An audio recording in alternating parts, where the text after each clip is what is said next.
The message of Christianity that's so crucial is the resurrection event.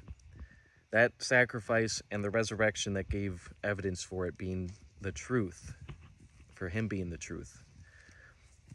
Without the resurrection, Christianity is false. You can make whatever argument you want against Christianity and say that it's false if you do not have evidence for the resurrection. But the fact of the matter is there's tons of evidence for the resurrection, and that's both internal and external regarding the Bible. That's both inside and outside the Bible.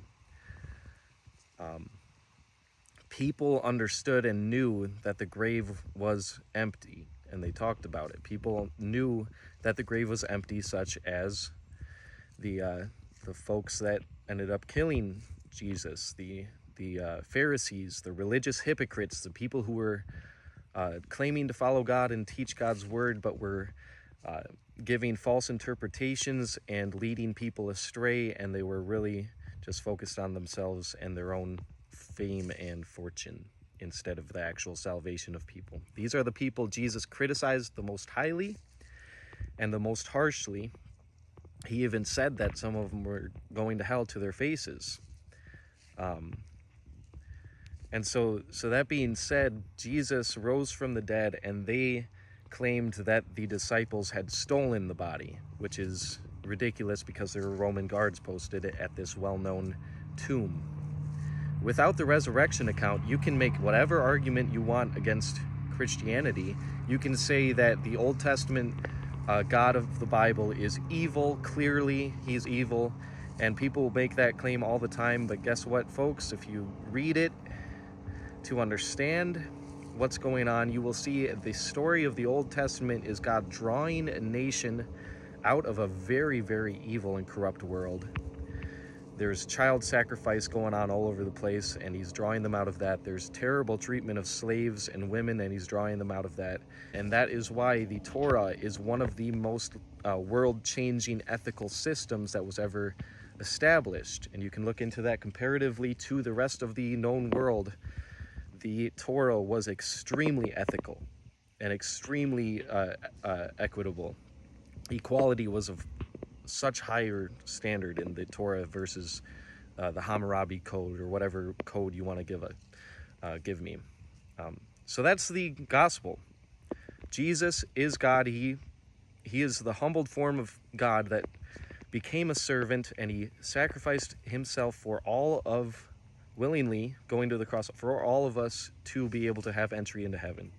So basically, any time that someone wants to say any argument against Christianity, such as, well, God is evil, for example, I wanted to say, I'm going to bring up the cross.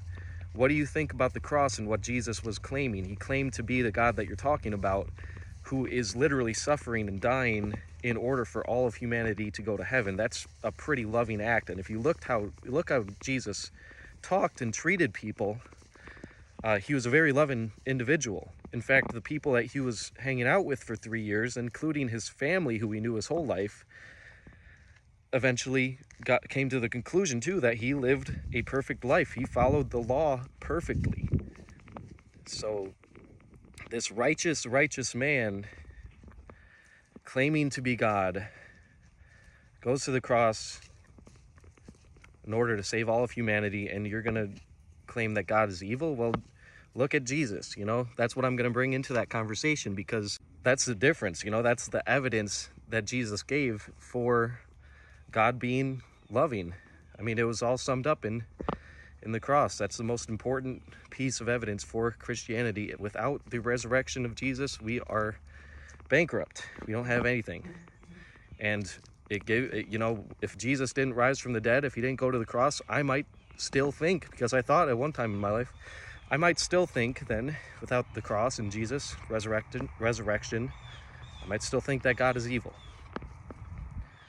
And I don't, because the cross, Jesus, his life, and his resurrection prove to me, they give me enough evidence to say that God is definitely not evil, and Jesus is the creator.